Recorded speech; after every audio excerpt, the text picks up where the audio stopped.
नमस्कार, आप देख रहे हैं स्पेशल रिपोर्ट न्यूज रूम से। आपके साथ मैं हूं अंजना ओम कश्यप। कंगना रनौत ने मुंबई से निकलते ही मनाली पहुंचते ही आदित्य ठाकरे के नाम पर हमला बोल दिया है उद्धव सरकार का। जी हां, पहली बार सीधे आदित्य ठाकरे को मूवी माफिया के साथ रहने का आरोप लगाते हुए ये कहा है कि यही मेरी गलती थी। मैंने जो आदित्य ठाकरे के खिलाफ बोला, मैंने जो ड्रग रैकेट के बारे में जानकारी दी, यही शिवसेना को बात पसंद नहीं आई। मूवी माफिया के पर्दाफाश से ही उद्धव सरकार मुझ पर नाराज है। कंगना रनौत ने अब अपने हमले को कई स्तर ऊपर ले जाते हुए आदित्य ठाकरे का नाम ले लिया है। इससे पहले वो लगातार सोनिया सेना कहती रही है। सोनिया सेना कोविड-19 को लेकर जो लड़ाई है उस पर उन्होंने टिप्पणी की। प्रजातंत्र की बात करते हुए कह रही है आदित्य ठाकरे को बताया था ड्रग रैकेट का साथी, मूवी माफिया का साथी, इसीलिए शिवसेना मुझसे नाराज है। तो अब आदित्य ठाकरे के नाम पर धावा बोल रही है कंगना रनौत। लेकिन इससे पहले आपको बता दें, ताबड़तोड़ तूफानी ये जो 5 दिनों का उनका सफर रहा मुंबई का, उसमें आज वो निकल गई मुंबई से मनाली के लिए। लेकिन मुंबई से जो शुरुआत की, एक के बाद एक ट्वीट करके धावा बोल रही थी महाराष्ट्र सरकार पर, और फिर मनाली पहुंचते पहुंचते भी वो लगातार सोनिया सेना पर, आदित्य ठाकरे पर हमले करती रही।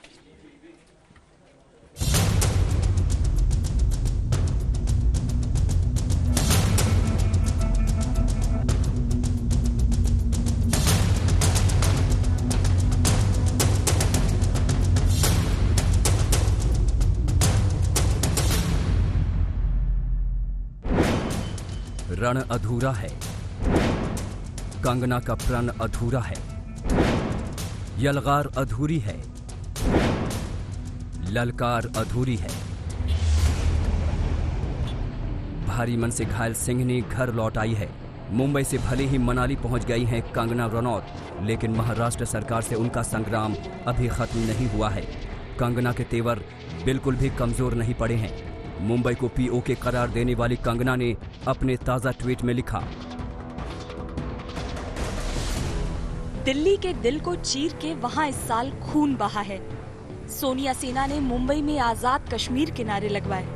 आज आजादी की कीमत सिर्फ आवाज है। मुझे अपनी आवाज दो, नहीं तो वो दिन दूर नहीं जब आजादी की कीमत सिर्फ और सिर्फ खून होगी। आज सुबह ही कंगना रनौत मुंबई में खार वेस्ट के अपने घर से मनाली के लिए रवाना हुई थी। कंगना हाथ हिलाते हुए घर से बाहर निकली। इसके बाद उनका काफिला एयरपोर्ट के लिए निकल पड़ा। कंगना के साथ सुरक्षा का तगड़ा घेरा भी चल रहा था।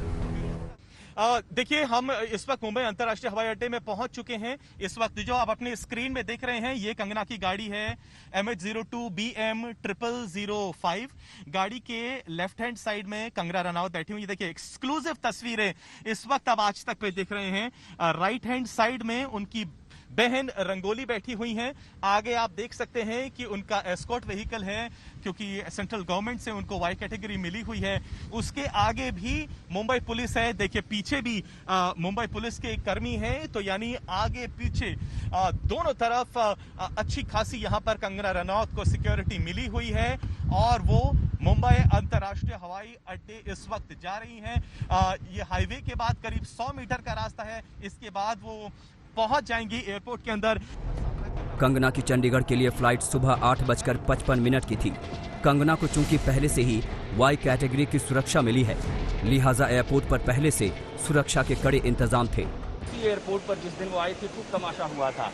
करनी सेना, आरपीआई, शिव सैनिकों ने, किसी ने समर्थन में झंडे दिखाए थे, किसी ने विरोध में। लेकिन अब जब कंगना रनौत को वापस अपने घर के लिए जाना है, मुंबई से बाहर जा रही हैं, आज एयरपोर्ट पर जो सुरक्षा है वो भी अद्भुत है। मुंबई पुलिस यहाँ तैनात है, बड़ी मात्रा में CISF तैनात है, और वाई सिक्योरिटी कवर वाली कंगना रनौत जब एंटर करेंगी, प्रवेश करते ही वो पूरी पेरीफेरी जो आप देख रहे हैं, ये 3 स्तरीय सुरक्षा की गई है ताकि उन्हें सुरक्षित भीतर भेजा जा सके।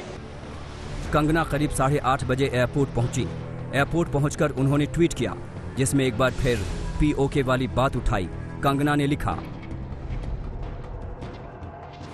भारी मन से मुंबई छोड़ रही हूँ।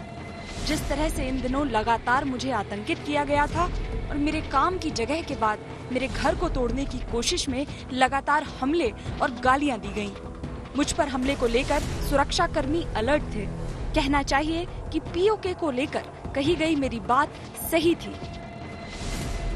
इससे पहले अपने एक ट्वीट में कंगना ने उद्धव ठाकरे सरकार को ललकारते हुए लिखा,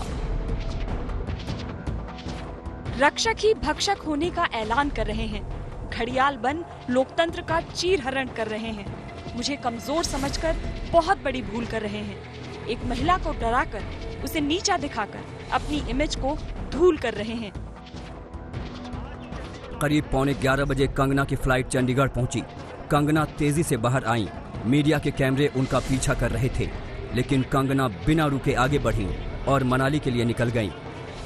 बिल्कुल, कंगना रनौत अभी 2 मिनट पहले ही एयरपोर्ट से बाहर आई हैं और एयरपोर्ट से बाहर आते ही उन्होंने मीडिया का अभिवादन किया और उसके बाद धीरे धीरे अभिवादन करते हुए वो अपनी कार में बैठ गई। इसके बाद वो सीधा मनाली का रुख रही हैं और मनाली यहाँ से कम 6 घंटे का रास्ता है।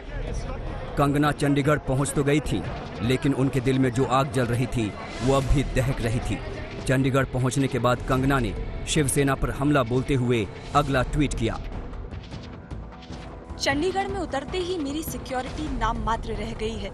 लोग खुशी से बधाई दे रहे हैं। लगता है इस बार मैं बच गई। एक दिन था जब मुंबई में माँ के आंचल की शीतलता महसूस होती थी। आज वो दिन है जब जान बची तो लाख उपाय। शिवसेना से सोनिया सेना होते ही मुंबई में आतंकी प्रशासन का बोलबाला हो गया। कंगना हिमाचल प्रदेश के बिलासपुर के रास्ते से मनाली जा रही थी। शाम करीब 5 बजे कंगना अपने घर भी पहुंच गईं। उद्धव ठाकरे, तुझे क्या लगता है कि तूने फिल्म माफिया के साथ मिलके मेरा घर तोड़ के मुझसे बहुत बड़ा बदला लिया है? आज मेरा घर टूटा है, कल तेरा घमंड टूटेगा। 9 सितंबर को कंगना रनौत मुंबई पहुंची थी, लेकिन उनके मुंबई पहुंचने से पहले पीएमसी ने उनके आलीशान दफ्तर को मलबे में तब्दील कर दिया था। कंगना अब मुंबई से मनाली लौट चुकी हैं, लेकिन उनका रण अभी बाकी है। इस लड़ाई का क्लाइमैक्स अभी बाकी है। मुंबई में पंकज उपाध्याय और आशुतोष मिश्रा के साथ मंजीत सहगल, मनाली आज तक। और ये सब कुछ, ये जो बवाल हुआ है, ये सिर्फ 5 दिनों में, जी हाँ, ये 5 दिनों का तूफान था और नाम था उस तूफान का कंगना। आपको दिखाते हैं 9 सितंबर से लेकर 14 सितंबर के बीच क्या कुछ हुआ था, क्योंकि सबसे पहले 9 सितंबर को कंगना मुंबई आई थी। उसके बाद 9 सितंबर को ही दफ्तर टूटा था। सुबह सुबह आपने देखा होगा कैसे जेसीबी लगाकर वहां पर बीएमसी ने जो छज्जा था, अंदर सब कुछ था, तोड़ दिया था। 10 सितंबर टूटा दफ्तर देखने कंगना खुद गई थी, उससे पहले उनकी बहन रंगोली भी गई थी। 10 सितंबर को ही हाईकोर्ट में बीएमसी का जवाब दाखिल होता है। 13 सितंबर को उद्धव ठाकरे ने प्रेस कॉन्फ्रेंस की और उन्होंने कहा, इस पर तमाम बातें कही। 13 सितंबर को राज्यपाल से मिली कंगना, लेकिन उद्धव ठाकरे ने अपनी प्रेस कॉन्फ्रेंस में कहा था कि मेरी चुप्पी को मेरी कमजोरी मत समझिएगा, महाराष्ट्र को बदनाम करने की साजिश रची जा रही है, मैं मुख्यमंत्री पद की गरिमा रखने के लिए इस मुद्दे पर कुछ जवाब नहीं दे रहा हूं। लेकिन कंगना का रण जारी रहा।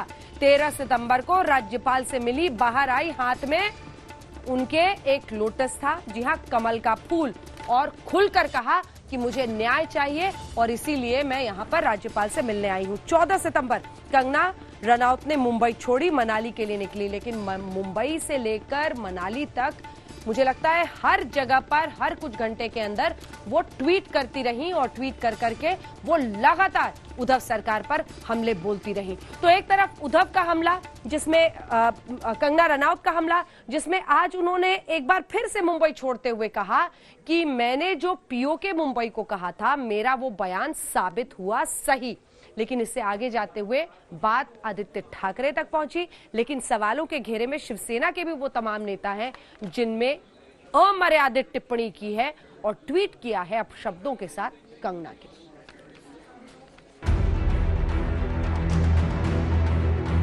लाचार बात, जैसे कि सुशांत के पिताजी उनकी एफआईआर नहीं लेते हैं, मेरी स्टेटमेंट नहीं लेते हैं, तो इस प्रशासन के चलते हुए अगर मैं उनकी निंदा करती हूँ, ये मेरी अभिव्यक्ति की आजादी है।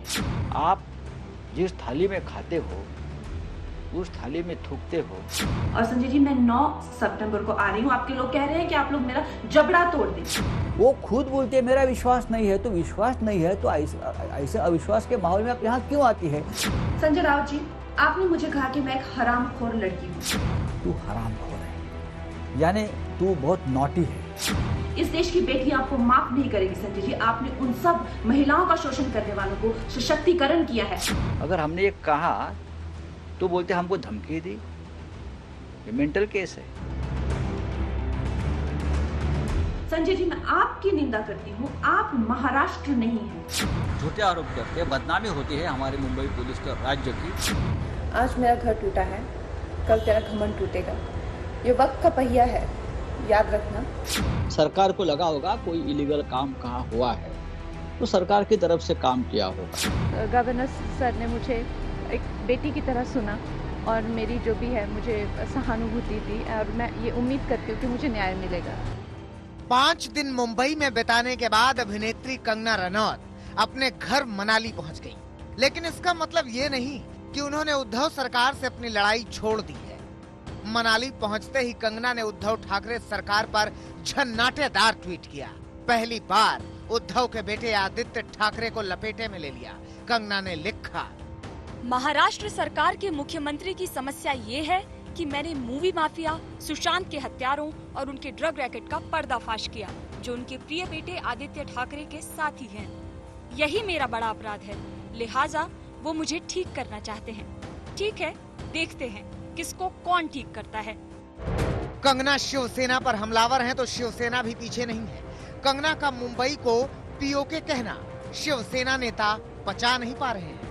अब उनकी जो मुंबई के प्रति जो प्यार है वो लोगों को इस बहाने दिख रहा है और मुझे ऐसे लगता है कि अब लोगों का ये अभी मुंबई का लोगों का ये इशू हो गया है कि जिस मुंबई को वो अगर पाक ऑक्यूपाइड कश्मीर कह रही है तो इस पाक ऑक्यूपाइड कश्मीर में रहना कि नहीं रहना इसका निर्णय अब मुंबई कर रही है। कंगना रनौत और उनके समर्थकों के खिलाफ आज सुबह मोर्चा खोला शिवसेना विधायक प्रताप सरनाइक ने। उन्होंने अपने ट्वीट में लिखा, कुत्ते की पूंछ नली में डालकर रखने के बावजूद टेढ़ी की टेढ़ी ही रहती है। इस बात का अर्थ मुझे आज समझ आया। पिछले 1 सप्ताह से शिवसेना को अड़चन में डालने के लिए जो लोग कंगना के पक्ष में खड़े थे, उन सभी के चेहरे को कंगना काला करके चली गई।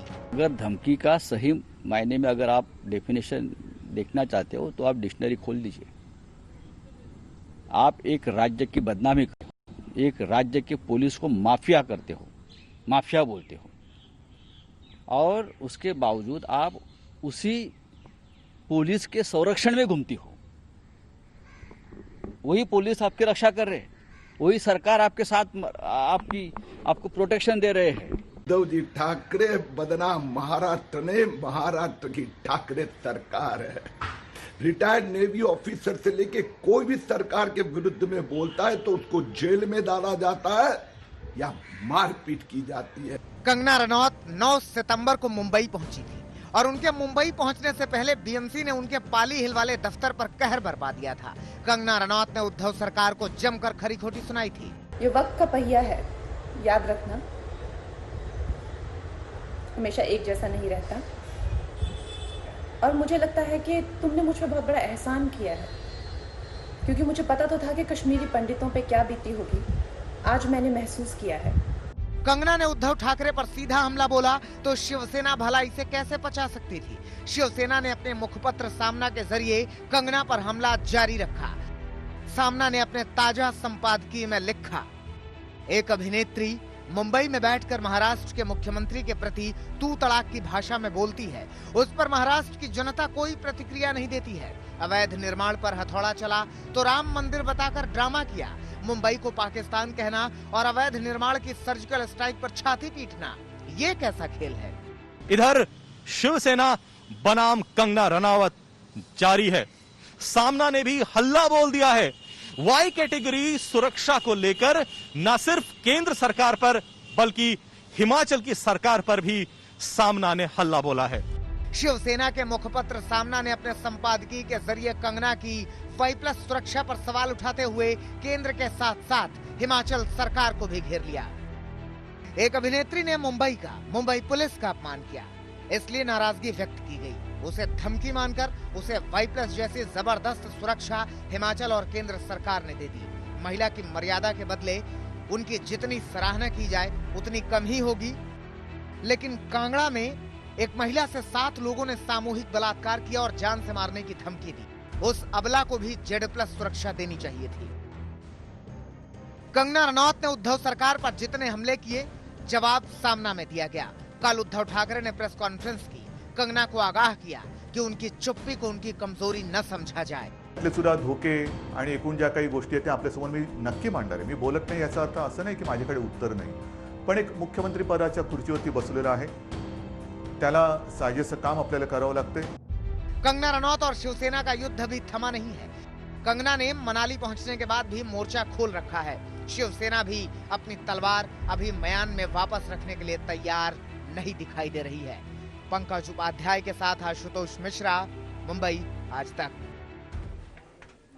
तो यह है वो सियासी घमासान जो आप देख रहे हैं, शिवसेना बनाम कंगना रनौत। लेकिन दूसरी तरफ कांग्रेस पार्टी, वही पार्टी जो महाराष्ट्र में शिवसेना के साथ गठबंधन की सरकार में तो है, लेकिन इस पूरे मामले से अभी तक कन्नी काटकर ही आगे बढ़ रही थी। लेकिन अब बयान आने शुरू हो गए हैं।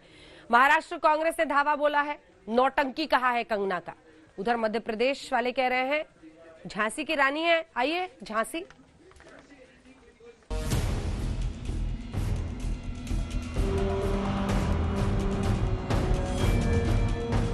रविवार को कंगना रनौत महाराष्ट्र के राज्यपाल भगत सिंह कोश्यारी से मिलने राजभवन पहुंची थी। कंगना ने उनसे मुलाकात की, अपना दुखड़ा सुनाया था, इंसाफ की गुहार लगाई थी। कंगना बाहर आई तो चेहरा दमक रहा था और हाथों में था कमल का फूल। कमल का फूल चूंकि बीजेपी का चुनाव चिन्ह है, लिहाजा राजनीति के गलियारों में इसकी चर्चा भी खूब रही। जिस तरह से मेरे साथ सुलूक हुआ है, उस बारे में मैंने वही बात की, वही हमारी आज ब्रीफ जो भी मीटिंग हुई उसके बारे में मैंने उन्हें बताया। एंड आई होप कि justice be given to me, ताकि जो हमारे देश के जो लोग हैं और जो बच्चियां हैं खासकर, उनका जो फेथ है वो सिस्टम में रिस्टोर हो।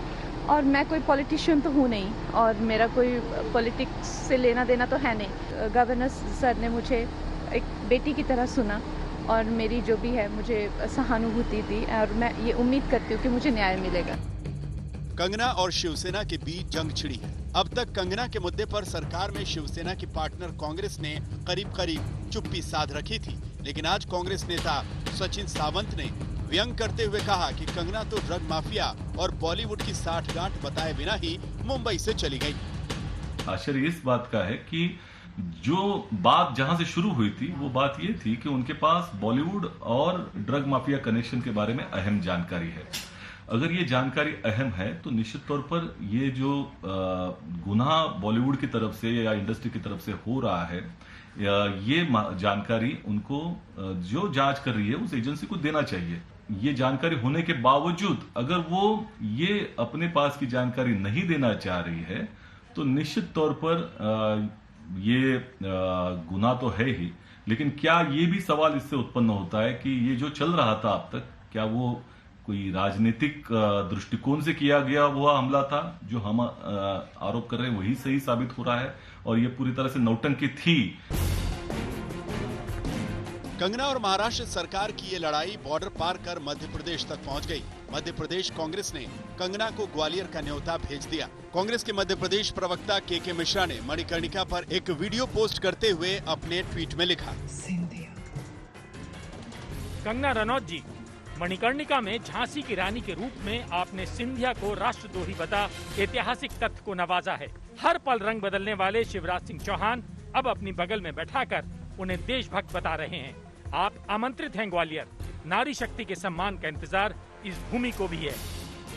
हमने आज कंगना रनौत जी को आमंत्रण दिया है कांग्रेस पार्टी के एक सिपाही के रूप में कि वे मध्य प्रदेश के ग्वालियर आए और महारानी लक्ष्मीबाई को लेकर जो उनका रोल एक फिल्म में हुआ है उस पर नारी शक्ति की अस्मिता को लेकर अपने विचारों को सुस्पष्ट करें। सुशांत सिंह राजपूत की मौत ने हम सबको झंझोड़ के रख दिया है, मगर कुछ लोग जो इस चीज़ में माहिर हैं कि कैसे पैरेलल नैरेटिव चलाना है, वो इस तरह से चला रहे हैं कि हाँ, जिनका दिमाग कमज़ोर होता है वो डिप्रेशन में आते हैं और सुसाइड वगैरह कमिट करते हैं। जो बंदे ने स्टैनफोर्ड की स्कॉलरशिप, वो रैंक होल्डर है in his entrance for engineering, उसका दिमाग कमज़ोर कैसे हो सकता है? आज से ठीक 3 महीने पहले 14 जून को अभिनेता सुशांत सिंह राजपूत की मौत के बाद से ही कंगना मुखर हैं। अगर आप देखें उनके कुछ लास्ट पोस्ट, वो क्लियरली कह रहे हैं कि लोगों को बैक कर रहे हैं कि प्लीज मेरी फिल्में देखो, मेरा कोई गॉडफादर नहीं है, मुझे निकाल दिया जाएगा इस इंडस्ट्री से। अपने इंटरव्यू में वो जाहिर कर रहे हैं कि मुझे क्यों नहीं ये इंडस्ट्री अपनाती है, I feel like a left over. तो क्या इसमें इस हादसे की कोई बुनियाद नहीं है? शिवसेना और महाराष्ट्र सरकार से कंगना की जंग भी इसी मुद्दे पर शुरू हुई थी। पहले तो शब्दों के बाढ़ चले, बात बढ़ी तो बुलडोजर और बीएमसी के हथौड़े भी चल गए। आज तक ब्यूरो। ये बुलडोजर और शब्दों वाली लड़ाई से दूर हम आपको बताएंगे सनसनीखेज खुलासा अगले आधे घंटे में कि कैसे ड्रग्स का ये पूरा मकर जाल, ये चक्रव्यूह जो सुशांत सिंह राजपूत के इर्द गिर्द बुना गया था, उसकी एक एक पोल खुल रही है। सबसे पहले जानकारी देते हुए शुरुआत करते हैं, क्योंकि इस पूरे मामले में एनसीबी ने आज एक बार फिर से कई जगहों पर रेड की है और शौविक चक्रवर्ती के एक करीबी दोस्त को फिर से हिरासत में लिया है। सुशांत केस में रजत मेवाती से सबसे पहले आपको बताएं सीबीआई ने पूछताछ की है। और इसके अलावा सुशांत सिंह अपडेट में ड्रग्स कनेक्शन पर एनसीबी की कई ठिकानों पर रेड हुई है, जिसमें शौविक चक्रवर्ती के दोस्त सूर्यदीप के यहां भी छापेमारी हुई, उसे हिरासत में लिया गया है।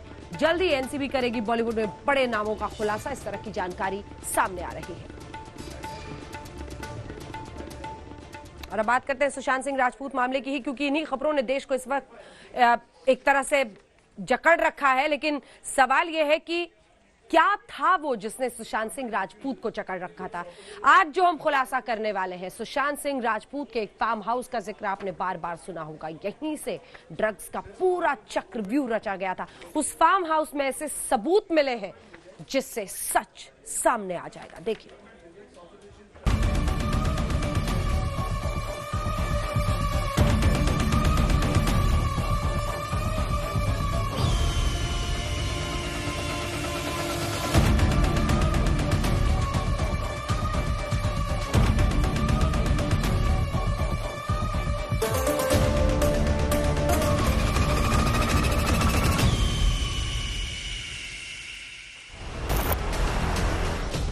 सुशांत सिंह राजपूत केस में एक और बड़ा खुलासा।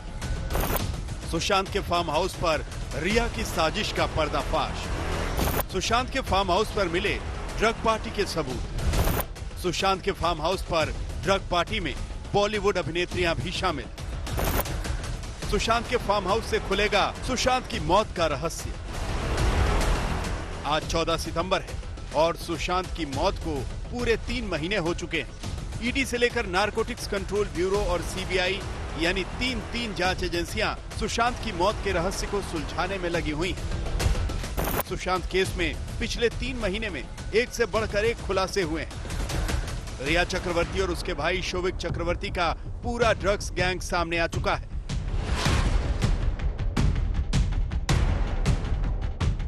लेकिन इंतजार है उस सच का जिसके चलते सुशांत की जान चली गई।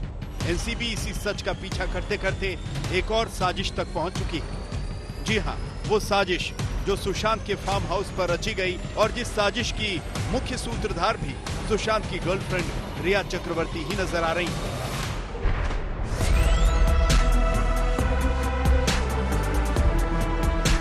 आज तक के हाथ सुशांत के फार्म हाउस की कुछ एक्सक्लूसिव तस्वीरें लगी हैं। कैसे सुशांत के फार्म हाउस पर ड्रग्स पार्टियां हुआ करती थी।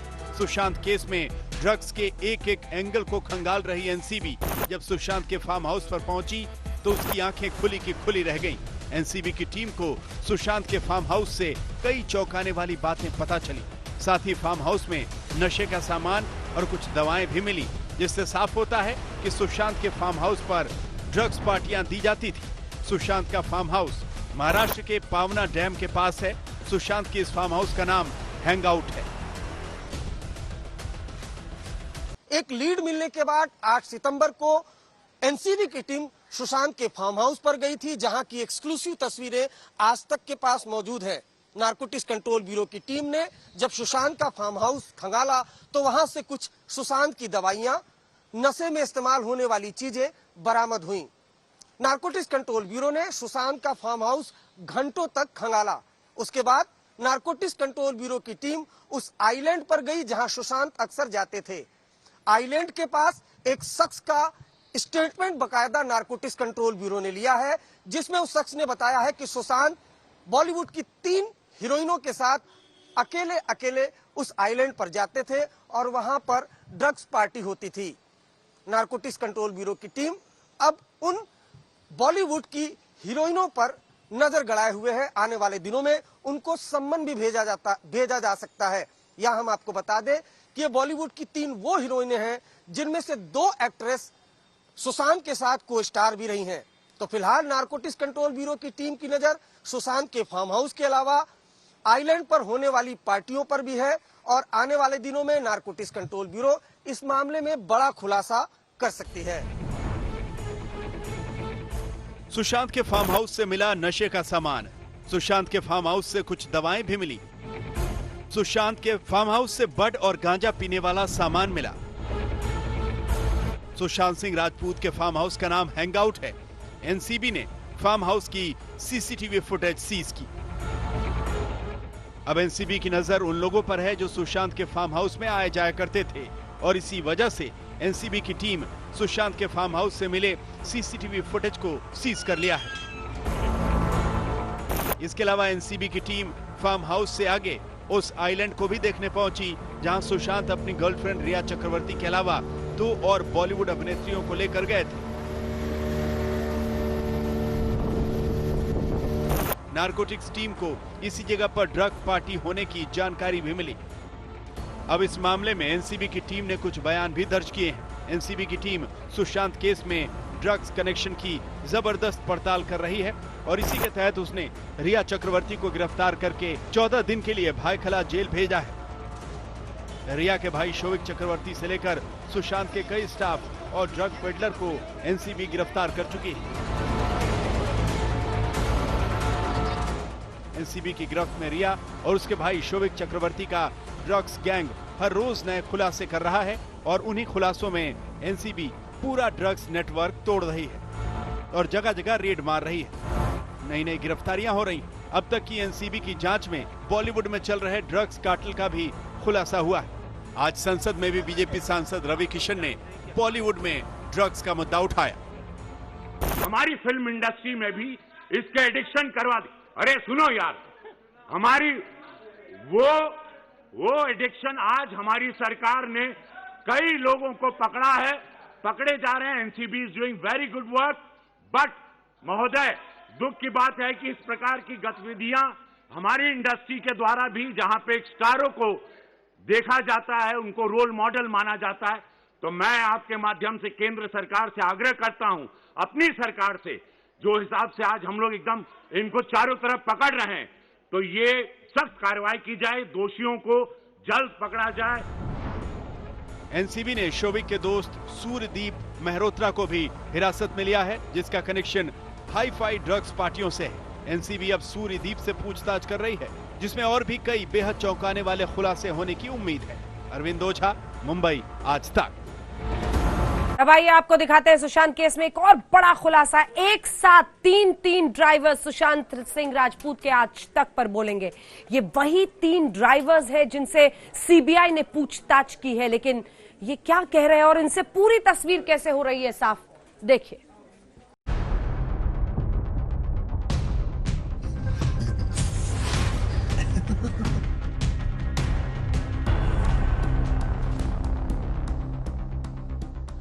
yes, Sushant used to smoke marijuana और हाँ, वो काफ़ी रेगुलरली पीते थे। मुझसे मिलने से पहले से पीते थे।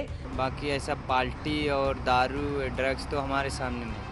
हाँ सर, पहले करते थे। मेरे सामने वैसे मैंने देखा नहीं, बट सुना मैंने। मेरे सामने मैंने ड्रग्स वगैरह नहीं देखा। वीट लेते तो अलग बात है, वो तो मेरे सामने भी कितने बार दिया। तो 6 महीने के अंतराल में मैंने कभी देखा नहीं सर कुछ, ना गांजा ना ड्रग्स लेते, कुछ नहीं देखा हम लोग ने। रिया चक्रवर्ती ने कहा सुशांत ड्रग्स लेते थे। सुशांत के पूर्व ड्राइवर अनिल आदिवासी ने कहा सुशांत ड्रग्स नहीं लेते थे। सुशांत के ड्राइवर रजाक ने कहा सुशांत ने मेरे सामने ड्रग्स लिया। सुशांत के पूर्व ड्राइवर धीरेन्द्र यादव ने कहा उन्होंने कभी सुशांत को ड्रग्स लेते नहीं देखा।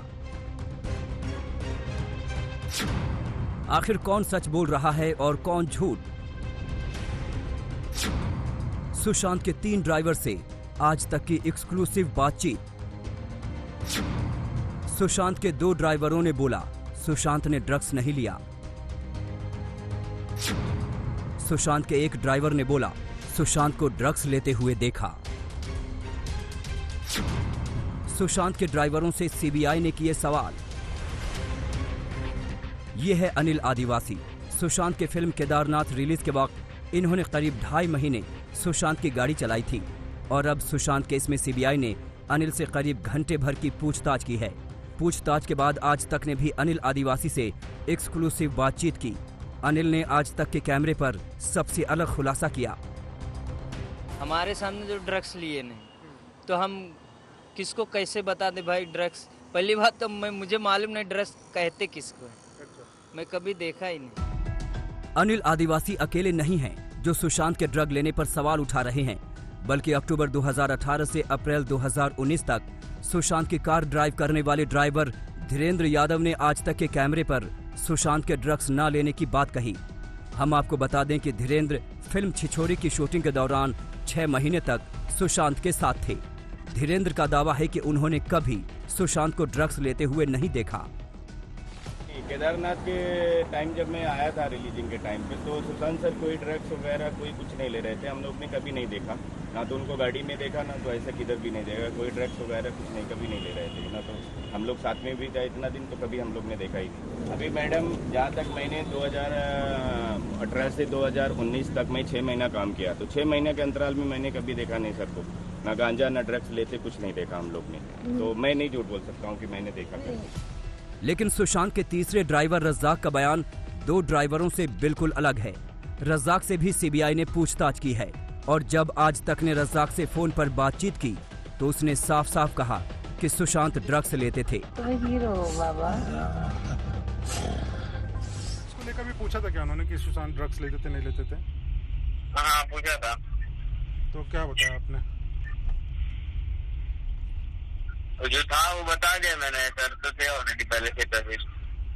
अच्छा, आपने बोला कि ड्रग्स करते थे पहले से? हाँ सर पहले करते थे, मेरे सामने वैसे मैंने देखा नहीं बट सुना मैंने। अच्छा। मेरे सामने मैंने ड्रग्स वगैरह नहीं सर, वीट लेते तो अलग बात है, वो तो मेरे सामने भी कितने बार दिया।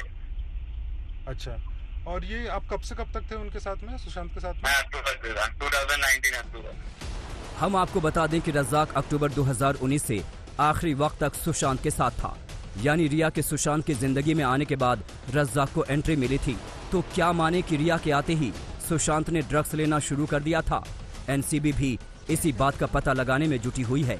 क्या रिया चक्रवर्ती और शोभिक दोनों ने मिलकर सुशांत को ड्रग्स दिया और ड्रग्स की लत लगाई? श्रुति बड़जात्या के साथ मुनीश पांडे, मुंबई आज तक। इन 3 ड्राइवर्स ने अलग अलग बात कही है, लेकिन रिया चक्रवर्ती क्यों एक बात छिपाई फिर रही थी तमाम जांच एजेंसियों से? ये सवाल उठा जब जानकारी सामने आई कि ड्रग्स को लेकर चैट तो अपनी मां के मोबाइल से भी करती थी रिया चक्रवर्ती। देखिए।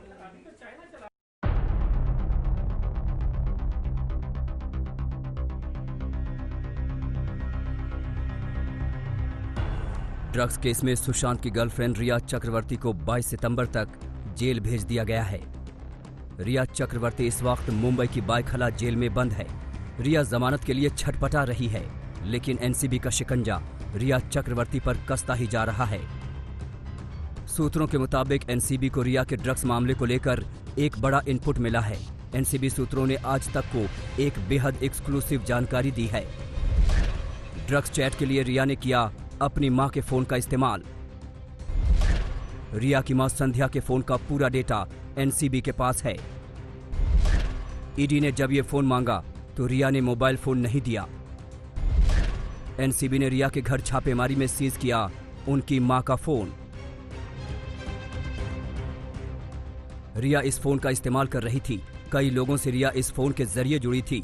कुछ लोगों से व्हाट्सएप से भी जुड़ी थी, जिसके सदस्य भी अब एनसीबी के रडार पर हैं।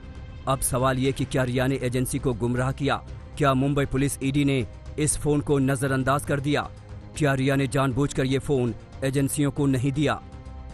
एनसीबी पूरी शिद्दत के साथ सुशांत की मौत मिस्ट्री को सुलझाने में लगी हुई है और ड्रग्स की एक एक कड़ी को जोड़ रही है। ऐसे में एनसीबी ने रिया की मां के फोन का राज पता लगाया है और साथ में ताबड़तोड़ छापेमारी में ड्रग्स के 4 बड़े खिलाड़ियों को भी दबोचा है। करमजीत उर्फ केजे, जैद विलात्रा, अनुज केशवानी और अंकुश अर्नेजा। इसमें अभी जो मुश्किलें बढ़ रही हैं वो रिया और शौविक की हैं, क्योंकि इन्हीं की जांच के दौरान ये सारी बातें निकल करके आई हैं। और अगर यही कोर्ट में एनसीबी कहती है, जब ये जमानत मांगेंगे हाई कोर्ट में, कि देखिए हमने जैसे ही गिरफ्तारियां शुरू की हैं, पूछताछ शुरू की हैं, बड़े बड़े नाम सामने और बड़ी गिरफ्तारियां हो रही हैं, और चूंकि ये प्राइमा फेसाई स्टेज पर है इसलिए इन्हें जमानत नहीं मिलनी चाहिए, तो कुल मिला के मुश्किल ये भी बढ़ेगी। अब ड्रग पैडलरों का सीधा रिश्ता सुशांत के घर आने वाली ड्रग से कैसे जुड़ता था, इसको समझिए। केजे के जरिए सैमुअल मिरांडा और दीपेश सावंत को ड्रग्स मिलती थी। इसके बाद शोविक और रिया से होते हुए सुशांत तक एंथनी भी कई बार दीपेश और मिरांडा को ड्रग देता था, जो सुशांत तक पहुंचती थी। पूरा रैकेट ये था कि क्रिस कोस्टा से ड्रग केसवानी तक आती थी। कैजान मिडिलमैन था, उससे ड्रग करमजीत को मिलती और फिर आगे जाती।